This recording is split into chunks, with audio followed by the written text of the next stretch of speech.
Hello and welcome to Smitty's. I am a wood cutting fanatic who loves to run a chainsaw. I run alcohol chainsaws, ported chainsaws, I race chainsaws, and I even run the occasional vintage. Now remember, I cannot do this without you. You're everything to the channel, so please remember, subscribe, give that thumbs up, leave that comment. Today, we are going to have a lot of fun. How you doing? Here we are. In my living room, we had a fire. If you've been watching it, it sucked. I have had a tremendous amount of donations come in, and it's absolutely been phenomenal.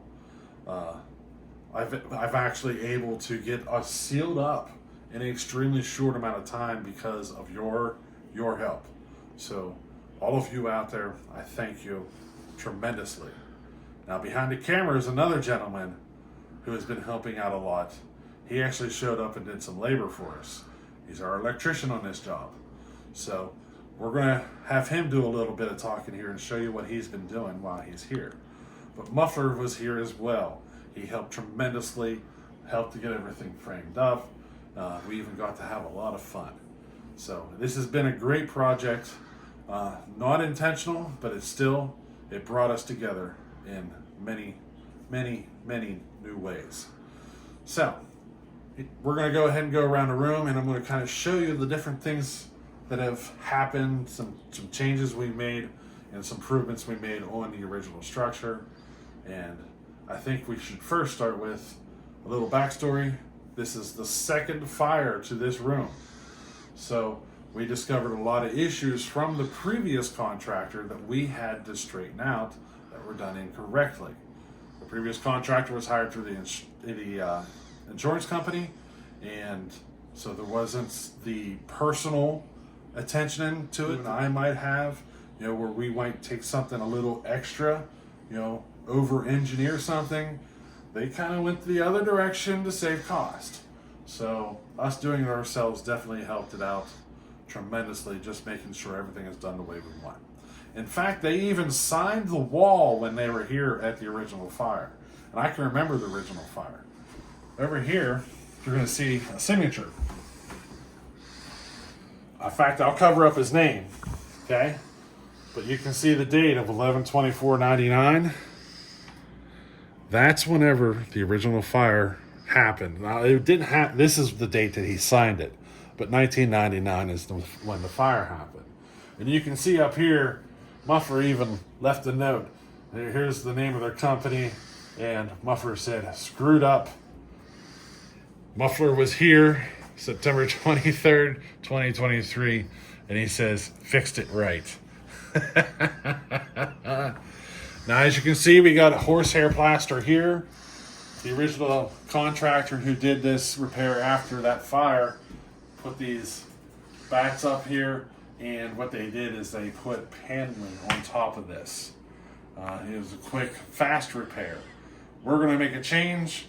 We pulled all the paneling off, and we're going to use their system of using these backs, but we're going to put drywall up. So the paneling was too heavily smoke damaged, so it had to come out, and my decision is to just go with drywall. I prefer drywall finished in the end. We have to cut a hole out here. There is cabinets mounted on the other side. It was kind of rigged up. They used a piece of all thread, like really long, ran through the cabinet all the way through this wall, and they used a scab, a piece of wood here, just to hold it in place. We're going to cut this out, put in some nailers, that we have proper cabinet support on the other side of the wall. So we do have a little more attention to do here. Over here we got a thermostat. I ran into an issue here. We broke the thermostat when ripping all the paneling off. And needless to say, I had to quick patch it here. It's kind of screwed to this board. And the gentleman behind the camera is probably going to fix this up right for us because our wire is too short. This is all the more wire I had to play with, and he will take care of it for us. You know what I mean? Now I'm going to point you off to the beam here. The beam has been the big focus of this project. This beam supports everything on the second floor. We discovered that the contractor who did this project last time, there was no vertical support to the beam on this side of the living room. You can see over here. Let me step over there. So you can see how the beam, it's 4 2x8 sandwiched together up here. Well, there was no vertical support put in at all to transfer the load from that beam down. There was nothing here, nothing. What they did is they screwed it to the wall, and that was it. They did nothing else. Now on the other side of the wall, now on this side, we had to re-engineer this whole setup. All they had up here holding the beam was a 2x3 ran between here and here, the two studs. So you got a stud here, and a 2x3 running across, and they set the beam down on top of that 2x3. I was not happy with that. I wanted something much sturdier. So we got 4 2x6s put together here to transfer the weight down to the basement. And we're still got to put the structure in the basement to carry the weight.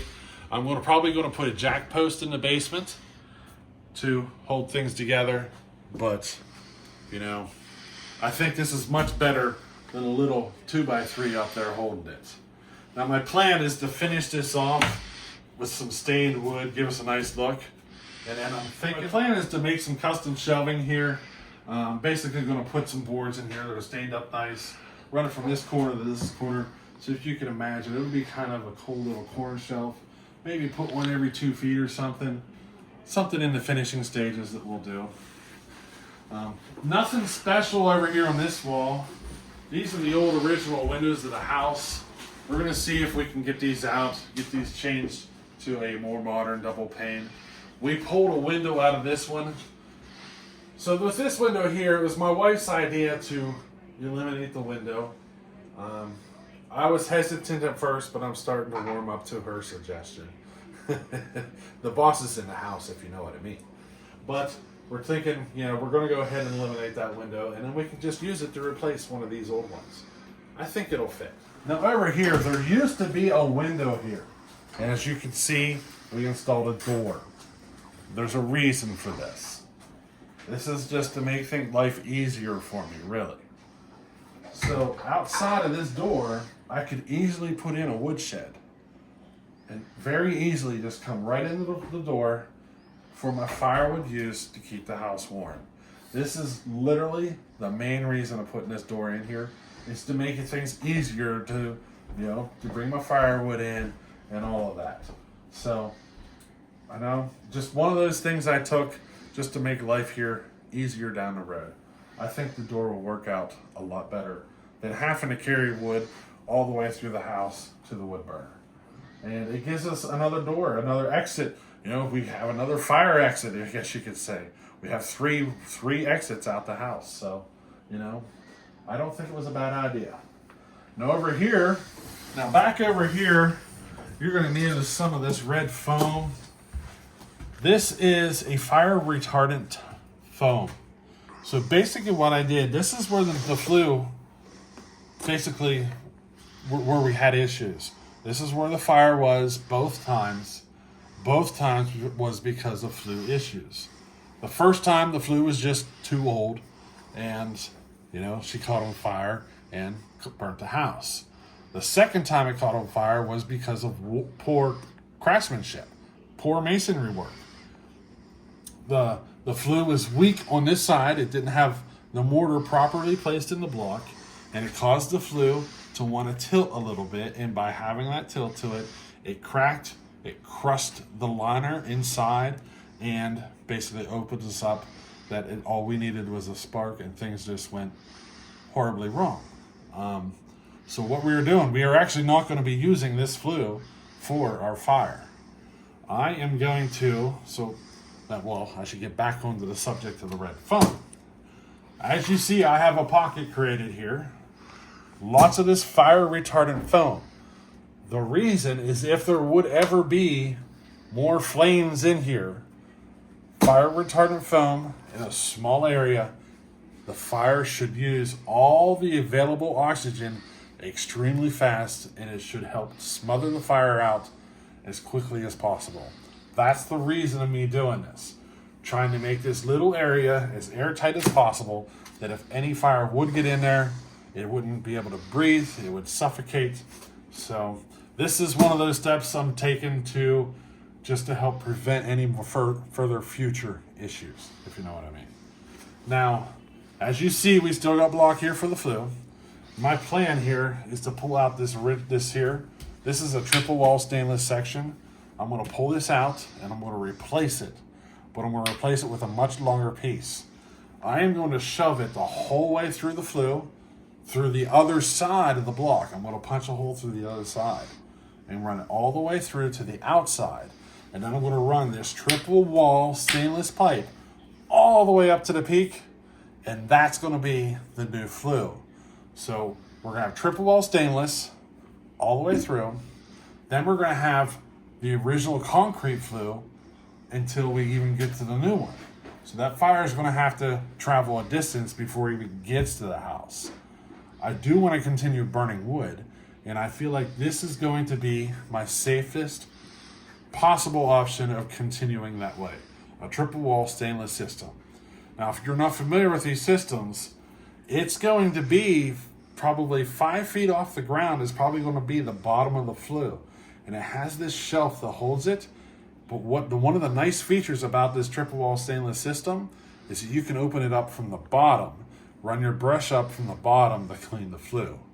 These old masonry ones, you have to crawl on top of your roof to run your brush down.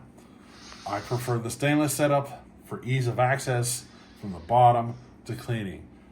It may not be as aesthetically appealing, but in the end, I feel like it is going to be much safer because usually your flue fires come from user error or laziness from not cleaning your flue. And I believe this kind of a setup with a very easy access from the bottom should help prevent that problem in the future. So that is the direction I'm going. So as you can see, we got a nice flame retardant area. You know, we're going to be putting all sorts of masonry work on here, making it look nice. We're going to be kind of fireproofing this wall from the wood burner itself. So we're going to be taking some further steps to improve this area. Now I'm going to take the phone and I'm going to let the electrician tell you some things he discovered here that were horribly wrong. All right, I'm Joey. I'm doing the electrical at Smitty's house. So what we found, there was a lot of old wiring, hidden junction boxes in the ceiling. Actually, there was 2 hidden junction boxes. A lot of the wiring was damaged. So now we've repulled basically all new wires into this area. This is all the wires here. We still got to add the box for the other switches and this and that. So we got all new wiring. That's for the wiring and the outlets. We are going to add new light fixtures into the ceiling to make it more modern. We're going to add a light here in the center, a light or a ceiling fan, whichever one, right here in the center of the room. Now, what would be the advantage of having the extra lighting while having the ceiling fan? The ceiling fan will help move the heat around, you know. But what's the effect of the ceiling fan when you have the light at the ceiling fan, and how these will help? Yes, well, from where we're going to put the lights, it shouldn't affect what us as electricians call the disco effect. You should not get that with the ceiling fan because the lights are further away from the fan. So you get kind of a flickering effect from the blades of the fan. Correct. And the lights. Correct. And all that. Just like you're in a disco. Yeah. So we're adding 4 lights in the corners. Yes. So that we won't need the light at the fan, and so it'll eliminate that. So pretty much the fan is only going to be to help circulate the air throughout the house from the heater. Yeah. So. Yeah. Now, as you can see, he has some wire up here staged and waiting for us to continue running. We still got some more to do. That's our focus tomorrow, is to actually work on the wiring and get everything finished up and in place. And I think he's doing a fantastic job for us. We got a lot more happening, We got scaffolding here. We actually got 3 pieces of scaffolding here.